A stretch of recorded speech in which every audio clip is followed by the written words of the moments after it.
Pour la plupart des gens, être productif, c'est toujours faire plus, travailler plus, utiliser plus de méthodes et avoir plus d'outils. Sauf qu'en réalité, ça fait l'effet inverse. Ça les rend débordés, occupés et surtout complètement dispersés. Et je le sais parce que j'ai fait cette erreur, que ce soit pendant mes études, mon ancien travail ou même lorsque je lançais des projets entrepreneuriaux. Jusqu'au jour où j'ai réalisé qu'être vraiment productif, c'est obtenir plus de résultats avec moins de temps passé, moins d'énergie dépensée et moins d'efforts fournis. Pour y arriver, tu dois absolument maîtriser les 3 clés que je vais te partager dans cette vidéo.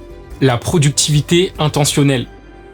Avant de te présenter la première clé, tu dois comprendre une chose qui est cruciale. Le plus important, ce n'est pas de comprendre ce qu'est la productivité, mais plutôt pourquoi tu dois devenir productif. Car le principe d'être productif pour toujours faire plus est le chemin le plus rapide pour faire un burn-out et surtout de vivre une vie misérable. Par contre, chercher à être productif pour faire davantage de choses qui sont importantes pour toi et que tu aimes, comme tes relations, tes hobbies, ta santé et même ton travail, si c'est vraiment ce que tu souhaites faire, là, tout changera. Mais la seule chose qui est importante, c'est de le faire de manière intentionnelle. Et c'est cet état d'esprit qui m'a permis d'atteindre 10 000 abonnés sur ma chaîne YouTube en début d'année, parce que tout le temps que je récupérais en étant productif, je pouvais le réinjecter dans ma chaîne YouTube pour la faire croître plus vite. Mais à la suite de cette période de travail intense, j'ai décidé que la chose qui était la plus importante pour moi sur les 3 prochains mois, c'était de créer des souvenirs avec mes proches. Et c'est pour ça que j'ai décidé de prioriser les expériences et notamment le voyage. Et c'est ce qui m'a permis de partir au Maroc, en Albanie, en Crète et là dernièrement en Tunisie. Et ce que j'ai découvert, c'est que de travailler en saison est le meilleur moyen de vivre une vie intentionnelle, mais surtout de maximiser tes résultats dans un laps de temps donné. Et pour être vraiment productif, il y a 3 clés que tu dois maîtriser et c'est exactement ce que je vais te révéler tout de suite. Mais avant de passer à la première clé, n'oublie pas de t'abonner, c'est un petit geste pour toi qui m'aide énormément à faire grandir la chaîne, ce qui me permet de continuer de produire des vidéos de qualité. Clé numéro 1, l'essentialisme appris. Est-ce que ça t'est déjà arrivé de te rendre dans un magasin et au moment de choisir ce que tu devais acheter, t'es tétanisé parce que tu avais trop de choix. Avec trop d'informations, ton cerveau finit par se noyer. Et ce phénomène a un nom et s'appelle le paradoxe du choix et a été démocratisé par le psychologue Barry Schwartz. En fait, il a mené une expérience en plaçant 2 types d'échantillons de confiture dans un magasin avec un panel de 6 et un panel de 24. Naturellement, la table avec le plus de choix attire plus de monde, mais les résultats concernant les achats sont surprenants. Au moment de choisir parmi le panel de 24 pots de confiture, les regards deviennent hésitants, l'attention s'éparpille et la prise de décision est freinée avec seulement 3% des personnes qui passent à l'achat, contre 30% pour l'autre table qui ne proposait que 6 choix. Le fait d'avoir trop de choix va créer de la confusion, altérer notre satisfaction et augmenter notre sentiment de culpabilité si l'on prend la mauvaise décision. Et à terme, ce qui va diminuer la qualité de notre vie. Donc la leçon de cette expérience qui est applicable à tous les aspects de notre vie, c'est toujours d'essayer de retirer plutôt que d'ajouter. C'est vraiment un état d'esprit que tu dois adopter en permanence qui va consister à réduire la quantité pour pouvoir augmenter la qualité de chacune de tes actions.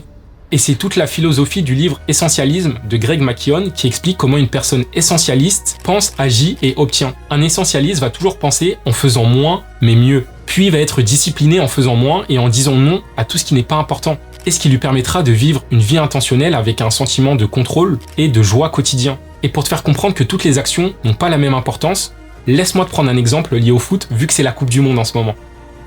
Il y a 2 joueurs de foot. Quel joueur de foot sera le meilleur?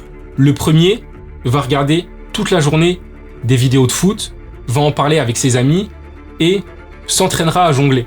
Le second va faire des entraînements spécifiques, tirer des pénaltys et surtout fera des vrais matchs. Selon toi, quel sera le meilleur joueur de foot? Évidemment le second, parce qu'il fera les actions les plus importantes qui amèneront le plus de résultats. Parce que même si jongler peut participer à son succès et au fait qu'il développe ses compétences, ça ne sera pas l'action la plus importante qui va lui permettre d'avoir le plus de résultats. Et dès que tu auras identifié cette action, tu devras à tout prix la faire dans les premières heures de ta journée, parce que c'est là où tu as le plus d'énergie. C'est généralement cette tâche qui te demandera le plus d'énergie, le plus d'attention et le plus de créativité. Donc autant la faire lorsque tes capacités cognitives sont au maximum. Mais il ne faudra pas la réaliser qu'une fois, car c'est la répétition qui va vraiment te rendre productif et te permettra d'atteindre des résultats exceptionnels. Et c'est exactement ce qui explique la règle des 100 heures. Si tu consacres 100 heures pendant une année à une discipline, tu finiras dans le top 5%. Et 100 heures par an correspond seulement à 16 minutes par jour. Donc tu n'auras qu'une seule question à te poser chaque jour. Si je ne devais faire qu'une seule chose, laquelle serait-ce? Puis tout le reste passera en second plan. Éliminer pour faire moins mais mieux est la première clé. Mais sans la prochaine, tu seras incapable d'exécuter. Et comme on vient juste de le voir, le plus important, c'est la répétition. Clé numéro 2, la concentration profonde. La concentration va être la raison qui va faire que ta journée, ta semaine, ton mois ou ton année sera vraiment productive. Parce que ton niveau de réussite va dépendre de ta capacité à exécuter une tâche, ce qui est étroitement lié à ta concentration. Et je suis atteint de TDAH, donc je sais de quoi je parle. Si les personnes atteintes de TDAH ont du mal dans un système traditionnel, que ce soit à l'école ou au travail, c'est parce qu'on a du mal à se concentrer sur une tâche pendant une longue période. Et on a beaucoup plus de facilité à se laisser distraire et de passer d'une tâche à l'autre. Et que tu sois TDAH ou non, si tu fais plusieurs tâches en même temps, ça s'appelle du multitasking. Et c'est vraiment la pire chose que tu puisses faire. Tu vas fragmenter ta concentration et ça va diluer tes efforts et par extension tes résultats. Pour que tu comprennes comment fonctionne la concentration, imagine que c'est comme une goutte d'eau qui va frapper une pierre. Une seule goutte d'eau ne fait rien, mais si elle tombe au même endroit encore et encore, elle finira par creuser la roche. Mais le multitasking, c'est comme déplacer la goutte d'eau à chaque impact. Elle tombe toujours avec la même force, mais jamais assez longtemps au même endroit pour laisser une véritable trace. Et tu te dis peut-être, mais William, j'ai énormément de mal à me concentrer. Mais rentrer dans un état de concentration profonde, ce n'est pas une illumination divine qui arrive comme ça du jour au lendemain. C'est au travers de la répétition, à force d'entraînement, que tu seras en mesure de l'activer comme un interrupteur. Et je me rappelle que lorsque j'étais plus jeune, j'étais incapable de me concentrer en cours ou même lorsque je devais faire mes devoirs chez moi plus de 10 minutes.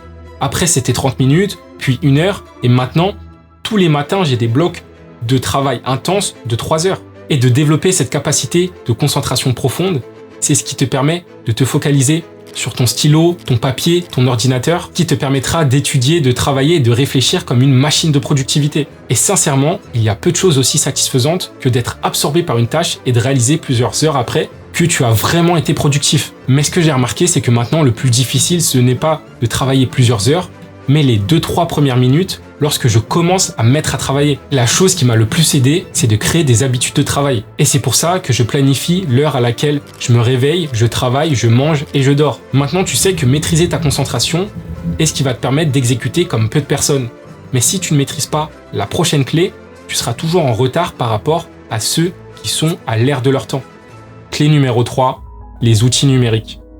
Si je te demandais, pour contacter rapidement un de tes amis, quel moyen de communication utiliserais-tu? Tu me répondrais sans doute, je l'appellerais avec mon téléphone portable ou je lui enverrais un message. Et si je t'avais posé la question 30 ans auparavant, tu m'aurais sûrement répondu, je l'appellerais avec un téléphone fixe. Et 60 ans auparavant, tu m'aurais sûrement répondu, je lui aurais envoyé un courrier par la poste. Et pourquoi? Parce que les outils se sont améliorés. Et la chose qui te permettait de faire une action le plus rapidement possible il y a 20 ans, n'est plus la même chose à l'heure actuelle. Et avec les outils de productivité, c'est exactement la même chose. Et la bonne nouvelle, c'est que la seule chose dont tu as vraiment besoin, tu l'as déjà. Et c'est ton téléphone. Et l'autre bonne nouvelle, c'est que ton téléphone actuel est 100 fois plus puissant que les ordinateurs d'il y a 20 ans. Et c'est pour ça qu'il devrait littéralement devenir ton second cerveau. David Allen dit dans son livre Getting Things Done, ton cerveau est fait pour avoir des idées, pas pour les retenir. Et tout ce que tu garderas et conserveras dans ton cerveau sera de la place que tu ne pourras pas utiliser pour créer.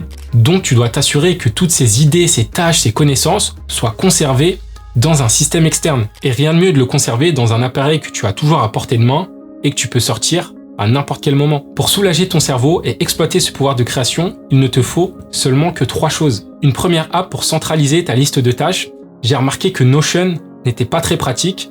Je te recommande plutôt d'utiliser Apple Rappel si tu as un iPhone ou Todoist si tu as un appareil Android. Ensuite, une app pour organiser tes journées. Tu peux utiliser Apple Calendrier ou Google Calendar. Et enfin, une app pour gérer tes connaissances. Certaines personnes utilisent Notion, d'autres Obsidian, mais moi je recommande Apple Notes parce que c'est l'app la plus simple à utiliser vu qu'elle est native à ton iPhone. Et dès que tu auras choisi ces apps et que tu auras commencé à les utiliser, tu feras la première étape que beaucoup de personnes ne font pas. Tu casseras cette barrière de la procrastination. Mais le plus important, c'est de maintenant s'y tenir et de ne pas changer d'app tous les 3 mois. Car aucun système n'est parfait, mais le meilleur système est celui que tu utilises quotidiennement et durablement. Maintenant, tu connais les 3 clés pour être vraiment productif, mais si tu ne maîtrises pas la chose la plus importante que l'on a, tout ce que l'on vient de voir devient complètement inutile. Donc, va regarder cette vidéo où je te montre comment tu dois gérer ton temps. Et surtout, n'oublie pas, la productivité est la clé vers la liberté. Je te dis à très vite pour une prochaine vidéo.